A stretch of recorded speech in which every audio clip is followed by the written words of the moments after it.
আপনারা সবাই জানেন যে ভোট ঘোষণা হয়ে গেছে 23 এপ্রিল এবং 29 এপ্রিল, কিন্তু ভোট ঘোষণা হলো ঠিকই, কিন্তু এখন অবধি সঠিকভাবে ভোটার লিস্ট প্রকাশিত হয়নি। কারণ অর্ধেকেরও বেশি রয়েছে ভোটার লিস্ট বাকি, তারপরে ভোট ঘোষণা করে দেওয়া হয়েছে নির্বাচন কমিশনের তরফ থেকে। কিন্তু জানি না কেন যে ভোট লিস্ট প্রকাশ না হওয়ার আগেই যে তারা ভোট ঘোষণা করে দিল, তার পিছনে কারণটা কী রয়েছে এবং তা যে কারণ কি রয়েছে সেটা জানা নাই। তারপরেও সেটা কথা বলি যে মোটামুটি আপনার প্রত্যেকটা বুথে, মানে আপনার যেখানে আমাদের এলাকাতে বা হয়তো যেগুলো জায়গাতে আপনার লিস্ট প্রকাশিত হয়েছে, কিছু কিছু জায়গাতে আমাদের লোকালে অনেক জায়গাতে মানে ভোট প্রকাশিত হয়েছে, লিস্ট প্রকাশিত হয়েছে, কিন্তু ওখানে প্রত্যেকটা বুথেই ভোট কাটা হয়েছে, প্রত্যেকটা বুথেই ভোট কাটা হয়েছে। কারণ কি, যে কারো কি ভুল আছে না আছে, যার ভোট কেটেছে সেই বুঝতে পারছে না যে কেন ভোট কাটলো, কিসের জন্যে কাটলো।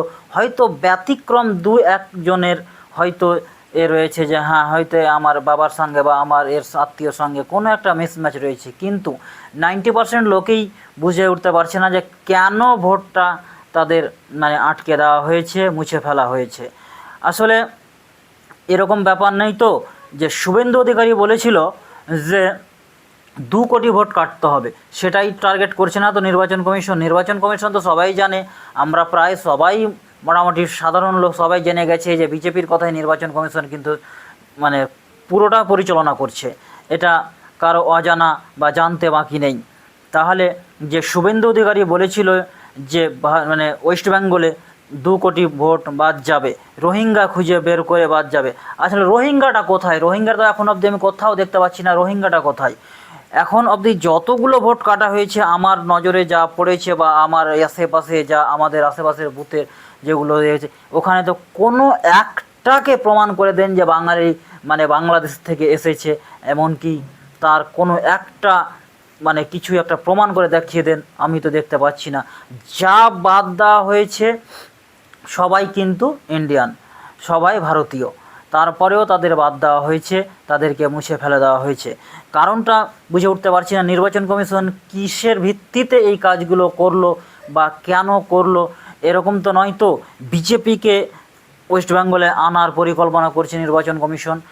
নির্বাচন কমিশন বিজেপিকে আনার পরিকল্পনা করছে, একতরফা ভোট করার চেষ্টা করছে তো, করছে না তো।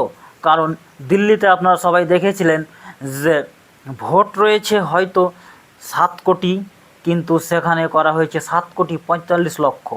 আসলে ভোট মানে এমন কিছু কাটতে কাটতে কাটতে সেখানে গিয়ে হয়েছে ছাপ্পায়, তারপরে ওখানে মানে গন্তির কি করেছে না করেছে তাতে ভোট মানে যা হয়েছে তার থেকে বেশি প্রমাণ হয়েছে। এবং ভোট হওয়ার পরে, পোলিং হওয়ার পরে আপনারা সবাই দেখেছেন যে 7 কোটি ভোটে 7,45,00,000 ভোট কীভাবে পোলিং হয়। সেখানে হয়তো 70% 80% ভোট পোলিং হবে 6,80,00,000 বা আর কিছু, সেখানে 7 কোটি ভোটে 7 কোটি লোক কী করে ভোট হয়। কেউ কি ভোট মানে বিদেশে বা আর কোথাও ছিল না, এমন করে ছাপ্পা মেরেছে যে হাতে নাতে প্রমাণ হয়েছে। তাও যেহেতু কেন্দ্রে বিজেপি সরকার রয়েছে, তাও সেখানকার লোক বা সেখানকার কোনো এমএলএ এমপি কিছু করতে পারছে না, কারণ সাধারণত এটা হয় না। আপনারা দেখলেন যে মমতা বন্দ্যোপাধ্যায়, প্রথমে বলা হয়েছিল মমতা বন্দ্যোপাধ্যায়কে 1200 ভোটে মানে জয়ী হলো, তার 2 মিনিট পরে আবার লোডশেডিং হয়ে বলছে না 2000 ভোটে শুভেন্দু অধিকারী জয়ী হলো। আসলে আবার লোডশেডিংয়ের পরিকল্পনার মতনই তো, এরকম ব্যাপারটা নেই তো ভারতে, ওয়েস্ট বেঙ্গলে একতরফা ভোট করা ধান্দা রয়েছে এই বিজেপি সরকার তথা ভারতের ইলেকশন কমিশনের। এটাই আমার ব্যক্তিগত মতামত। আপনাদের কি মতামত আপনারা কমেন্টের মাধ্যমে জানাবেন, এবং আপনাদের কমেন্টের অপেক্ষায় রইলাম, এবং ভিডিওটিকে বেশি বেশি করে শেয়ার করবেন।